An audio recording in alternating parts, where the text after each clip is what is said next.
Hello everyone! Today I'll be talking about my drawing book, and this is very special to me. Now before I start, I would like to give a very big thank you to Ektanti and Vinny Mehta for making this session possible, because without them, this would never make me feel happy, and because of this session, I'm more engaged to drawing. So let's get started. So in this session, we did drawings of human, animals, and animal characters, and so we did drawings of many things and also some writing, and today I'll share them with you. So let's get started. Let's go. So one of them, I'll try to put these in order, but if I don't, I'm sorry. So this was work we did, and we had to name 3 characteristics of our animal. So this one was Cheeky the mouse, for example, and this person I wrote 3 of them at least, and one of them I want to share with you guys is there's a mouse called House Mouse, and those are really cool, and we'll be talking about them a little later. The next one I did was I actually discussed this with my friend Arushi, and basically what we had to do was we had to call a member from this group and actually tell them about like our character. So I picked Arushi's character, which is Cheeky the mouse, and that was because she had a very interesting and playful character, and I wanted to know more about it. So let me tell you about one of the behaviors of them. So she follows the wrong ways and then teaches mouses that bad manners. So technically, she learns from the people who are like bad mice. For example, like she eats too much cheese. Then she teaches them to her own kids. And like if she's a teacher, she teaches this to her students. So this is the one. Then the other one I made was this was actually like the beginning when we did the week 1. So these 2 that I just showed right now are the ones like really end of the whole session.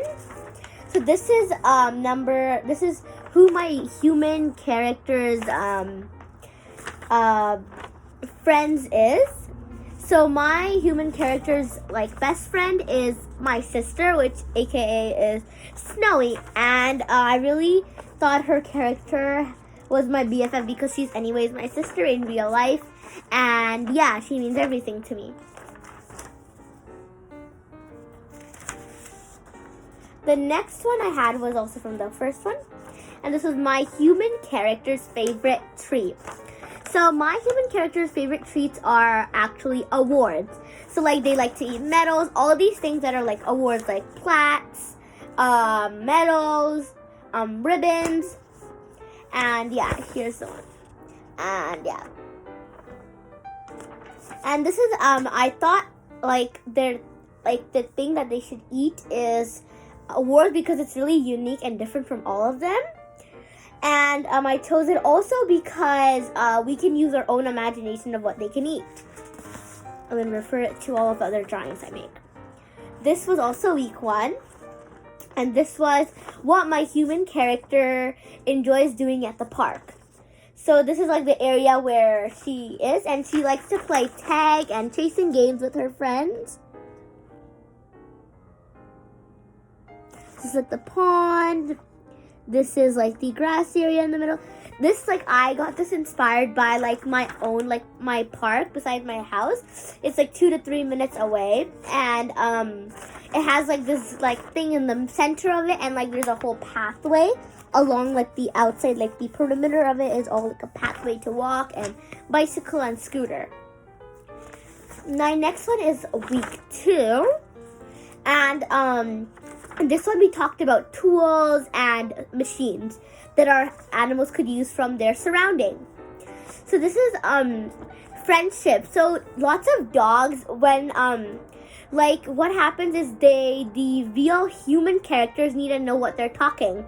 And sometimes if a person that is very new to the dog experience and everything don't know what the language is, there are these phones in which are used for dogs so they can communicate, while human characters can use that phone to understand and translate the human language to dog language. So like this. So there's like buttons on it, and the buttons represent different things. So for example, the yellow button, which is over here. The yellow button. The yellow button is for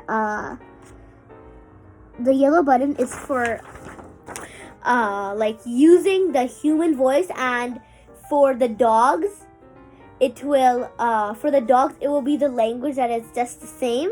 So like the human uses their own voice, and for dogs the language will be just the same. And then this pink color represents will allow a human to understand dog language.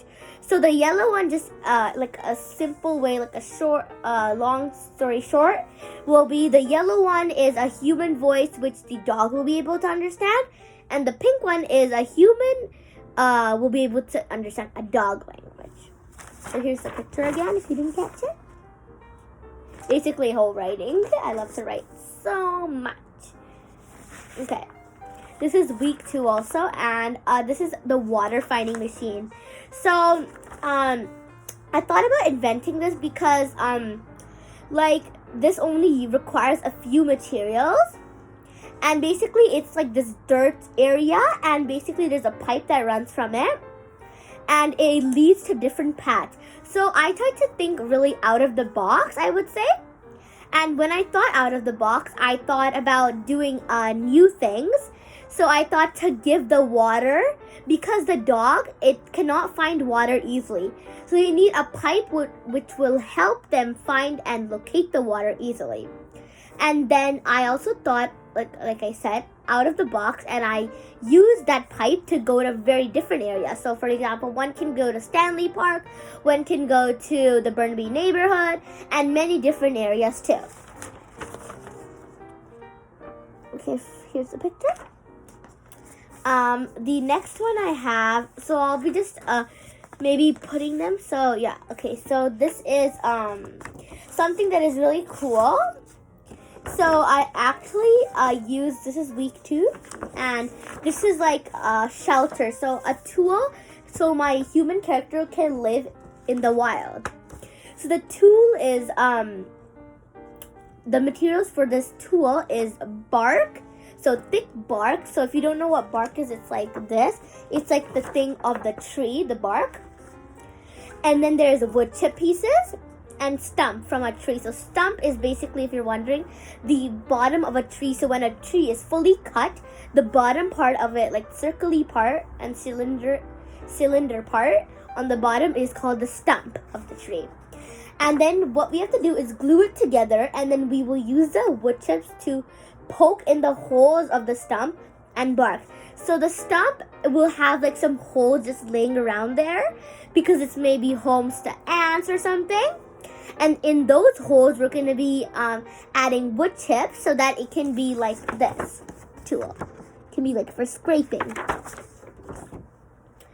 And then this tool will help the human, my character champion, to live in the wild so that he is safe and sound and has no predators looking for him as prey. And then we have week 2. We have toys my human character champion, aka champion, can make with his surroundings.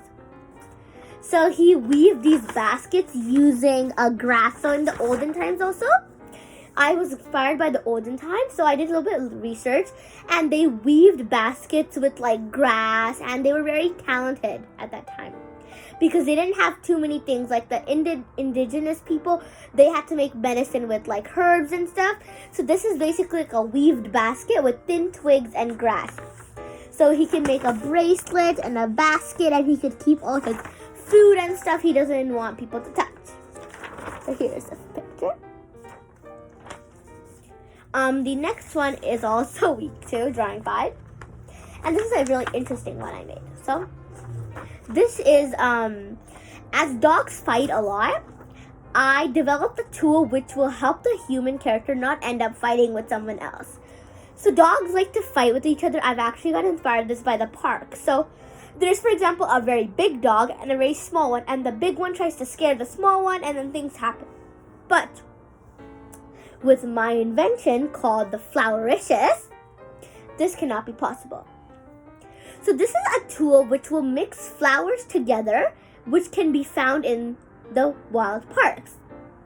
So when mixed with dirt, so they will use dirt, water, and when mixing, we're going to be needing dirt and water that is going to be used from the water finding machine. So I tried to use another element for this that I have already invented. So I'll use the water, which I'll find from my water finding machine, and the potion is ready, and I'll just have to add some flowers. So you can see, there's these things, and basically they're little pots, and they have little like things that you press on it, but this one will be a little easier. You can just use a thick like kind of a twig, and you can mash all these things because the water makes the substance like more liquidy. It'll be easier to make the whole thing. And this will calm the person down, the dog. And this is only for dogs, and it will really help them for sure.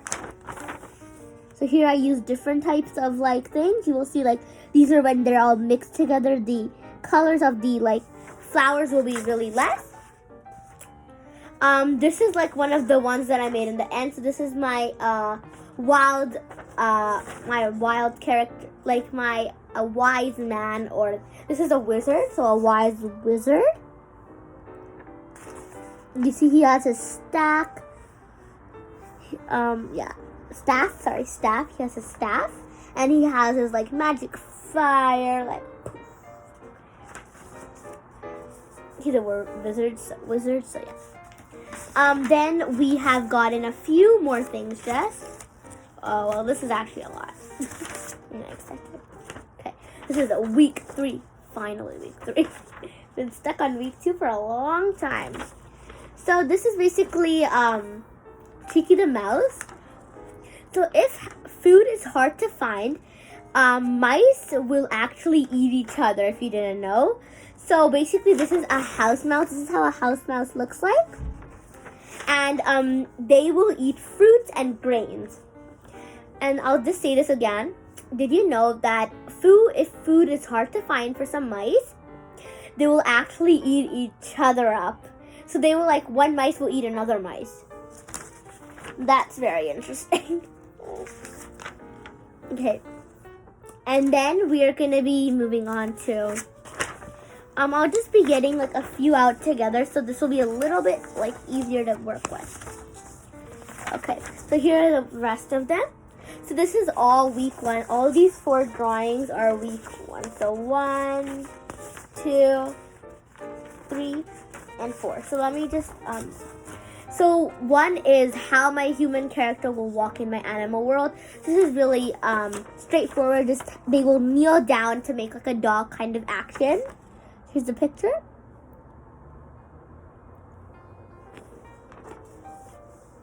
Then this one is they're all week 1, like I said before. And this is how my human character will sit in my animal world.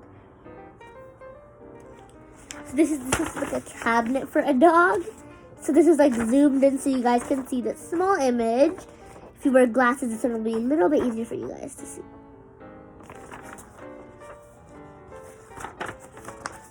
So this is how they will live and where they will live. And then this is how he or she will eat or drink. So this is them eating the trophy. And finally, this is week 1 also, like I said before, how he or she will live. So they will live in this hut they have made with the shelter and little bit crops beside them and all these plants. And he's really comfy and snug. So this is all my drawings I have made so far. It's a lot of stuff. And I hope you all will also want to be part of these wonderful events that are coming up. So, bye for now, guys. And I hope to see you guys again soon. Love you guys.